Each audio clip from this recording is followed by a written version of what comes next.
Hello everyone and welcome to the final round of the Meltwater Champions Chester Finals. It's the first game between Magnus, Carlsen and Wesley, so I know you guys were really looking forward to this matchup, and already in game 1 we have a very exotic opening choice by Magnus, so let's dive straight into it. Magnus with the white pieces opens with B3, and this is probably the opening that most people are talking about nowadays online, as everyone started using it, but now after the tournament is already over, well, the Chester is over, I guess Magnus sees no harm in giving it a try against his rival Wesley. So let's see how it goes against him. We have d5 by Wesley, going for the classical reply against this Nimzovich-Larsen attack. We have bishop to b2 and now knight to f6. We have knight to f3, and here many moves are possible and many moves have been played, but Wesley chooses h6. It's a move that has been played only a handful of times, and it's very unlikely that Magnus has anything prepared against this. So g3, Magnus ready to fianchetto his light square bishop, castle to safety, and now bishop to f5, developing the light square bishop before closing the pawn chain. And now there is one game where bishop to g2 was played, but here Wesley plays e6, Magnus plays d3, and it is now only as of move 5 that we have a completely new game.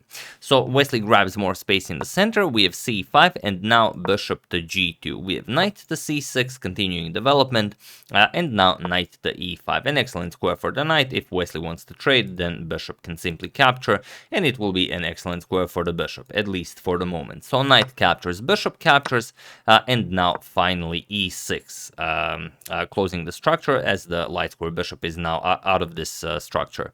So knight to d2, Magnus continues development, has a very nice support for e4, and bishop to e7. Wesley also continues developing e4 now, striking in the center, and bishop to g6.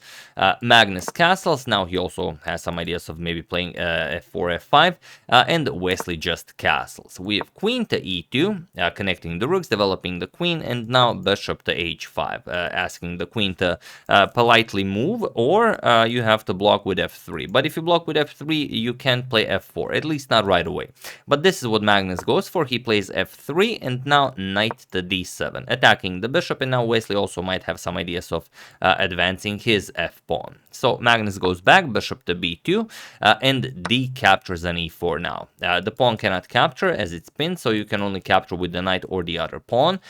We have d captures an e5, now clearing up the d file for the white rook, and now Wesley strikes in the center with f5. And now Magnus could play a lot of things. For example, just bringing the rook to d1 is one that makes sense, but Magnus decides to capture on f5, and it's a move I can't explain, but I'm sure there's a reason it was played, because why not just leave this weak pawn on e6? Maybe it can be attacked later on. Why allow Wesley to get rid of his weak pawn? That is beyond me. But okay, we have e captures on f5, e captures on f5, and now rook a to d1. Now the rook is nicely placed here on the d file, x-raying the black queen on d8 and bishop to f6, offering this bishop that wasn't doing all that much to trade it against Carlsen's very nice bishop that's been controlling this entire diagonal. So here bishop captures on f6, queen captures, and now knight to c4, opening up a discovery here on the knight.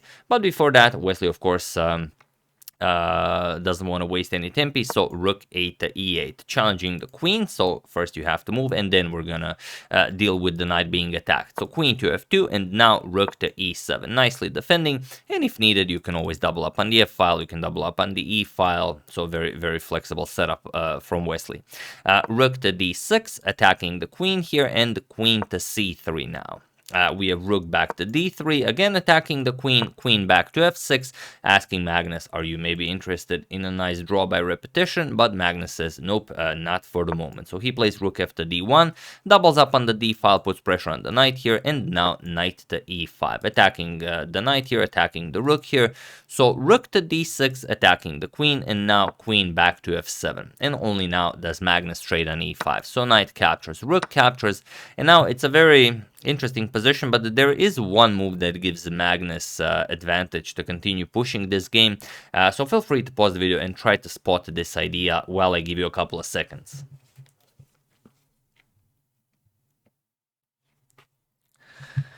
So for those of you who were able to do it, congratulations on spotting the only move that gives white some advantage. And for those of you who just want to enjoy the show, the move is f4. That's the good stuff, attacking the rook. Even though you allow black to capture your rook on d1, it's still definitely worth it.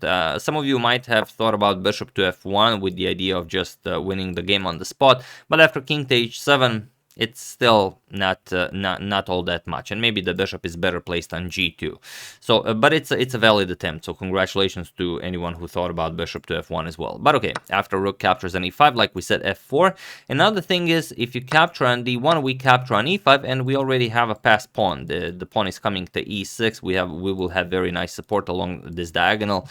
So maybe not the way to go. This would be very easily winning for Magnus. So instead, after f4, Wesley plays rook to e2, attacks Carlsen's queen here.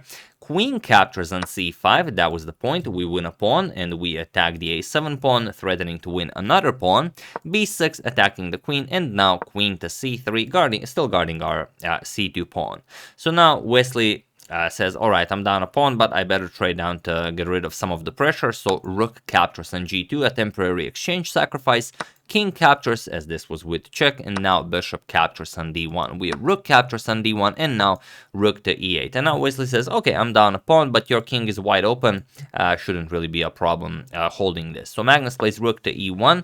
He says, I'm very interested in going into a queen and pawn endgame, but Wesley says, nope, for the moment we keep the rooks on the board. Queen d5 check, king g1, and now rook to d8, just nicely doubling up on the d file, and Magnus plays a4. He has a 3-2 advantage on the queen side, so at some point you might consider pushing those pawns forward.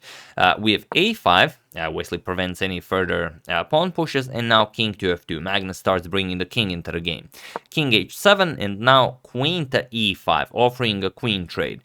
Rook to e7 is also a valid attempt. You just threaten checkmate, and well, here you have to consider maybe queen to d2, just offering a queen trade, or rook to g8, which would be very passive. Probably would see something like queen to d2 and then a queen trade with check, then rook goes back. Of course, we cannot trade rooks, we're down a pawn. Rook back to d6, and then we have this rook endgame, but for the moment Magnus prefers to keep them on the board. He plays queen to e5, and now if Wesley trades, maybe it would be a more favorable position. Maybe he thought about capturing with the f pawn. It's very unclear, but for the moment Wesley doesn't trade. Wesley just moves back the queen. He plays queen back to f7, and now rook to e2, not allowing any checks along the second rank. We have queen to h5, and now again, you have to be very careful. If the rook moves somewhere, ideas like rook to e8 might be possible. So it's a nice idea, but also just threatening to capture the h2 pawn. So Magnus has to defend this, and still, okay, the queen keeps an eye on the rook. Rook to d5 now, trying to get the queen away from the defense so you can capture the rook on e2. So Magnus just steps back, queen to e3, and now b5. We're trying to eliminate as many pawns as possible. So a captures on b5, we have rook captures on b5. Now we're gonna create more weak pawns, and now queen to f3. Now Magnus offers a queen trade, and now it's Wesley that declines the trade, because the white king is wide open, so having more attacking power on the board, it definitely works better in your favor. We have rook to e5. Magnus offers a trade, and now it's hard to decline this, because if you move the rook, you lose the a5 pawn. If you allow queen d3, then there will be a double attack on this pawn. If you capture on e5, then you allow white to have a very nice passed e pawn. So here it's hard to choose between the lesser evil, but rook captures on e5 is definitely the lesser evil. So this is what Wesley goes for. We have f captures on e5 and queen to e6, now blocking the passed pawn, and now queen to e2. So now Magnus got what he wanted, a queen and pawn endgame where he's up a pawn. This is the most complicated endgame that you can possibly imagine. You can learn them all you want, they will still be incredibly difficult. So, best is to just practice it. Give me just 1 second.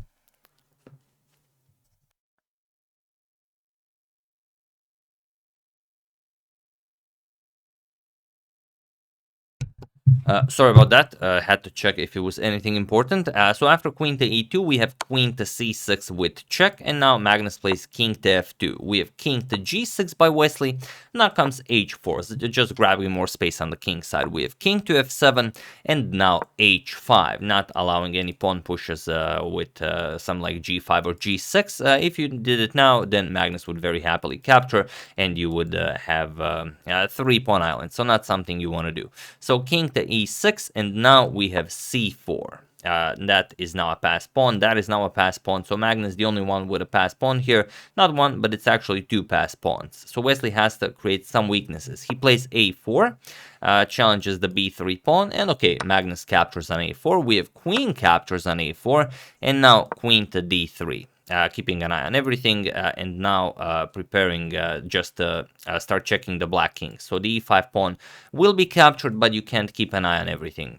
Wesley captures it, and now queen to d5 with check. So the material now is equal, but Wesley's king is maybe a bit too active. But we'll see. 1 second.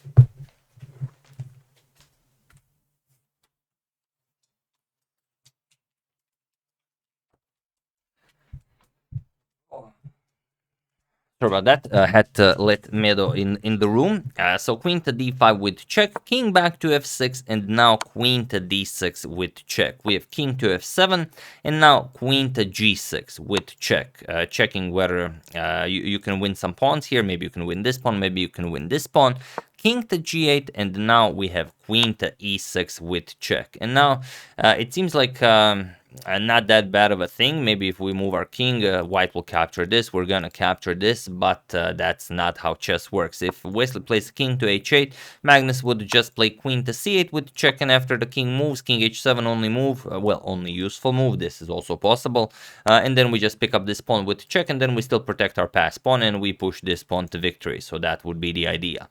So Wesley can defend the pawn. He plays king f8. Now we play queen captures on f5 with check, king to e7, and now queen to e5 with check. King f7, queen to d5 with check, king to f6, and now king to f3. Magnus starts improving the position of his king before starting to push this pass pawn. So queen b3 check, king to g4, and now queen to a2. Still not allowing this pawn to be pushed forward because the queen would hang, and also we're now ready to deliver many checks via the second rank. So here, queen to f5 check, king to e7, and now queen to e4 with check, asking Wesley, what do you do here? And there are many possible options here, and it's not easy making a choice, but Wesley made the choice that kind of made Carlsen's, idea a little bit too easy. He played king to f6, and now he allowed Magnus this queen to g6 check move, and it was in this position on move 61 that Wesley so resigned to the game, as there is nothing more to be done here. The thing is, it doesn't matter what you do or where you go, you're losing this pawn with check, and very, very likely this pawn with check as well. If you go king to e5, of course, we just capture this pawn with check, so black will never be in time to grab this pawn, and you cannot approach this pawn with the king, as both of these squares are covered. And if you try something else, it doesn't matter, king e7, it's the same thing. We're going to capture with check, and not a worry in the world for white. If you go here, we're going to capture this pawn as well with check, so of course it's completely winning. So there you have it. It was a draw, it was a dead draw, it was a draw constantly, but with queen endgames, it's never a draw. It's never a draw even if it's equal material, it's never a draw if you're up a pawn. I once I had a queen's endgame. It was a classical game, and if I won that game, I win the tournament.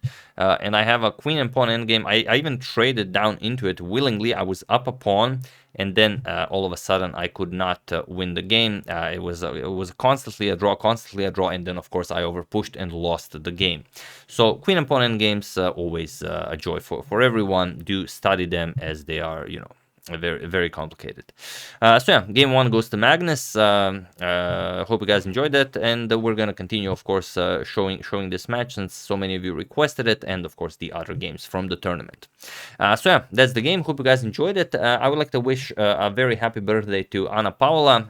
Hope you enjoyed your special day, and I would like to thank Gary Myers, Mark Adam Fase, Micah Kennedy, and Konstantinos Romperakis for your contribution to my channel, Thank you a lot, I really appreciate it. As usual, you can check 2 of my previous videos here. Thank you all for watching, and I will see you soon, continuing the coverage of this very nice event, checking up on your wonderful suggestions and whatever else happens in the chess world. Thank you all, I will see you soon, and have an excellent rest of your day.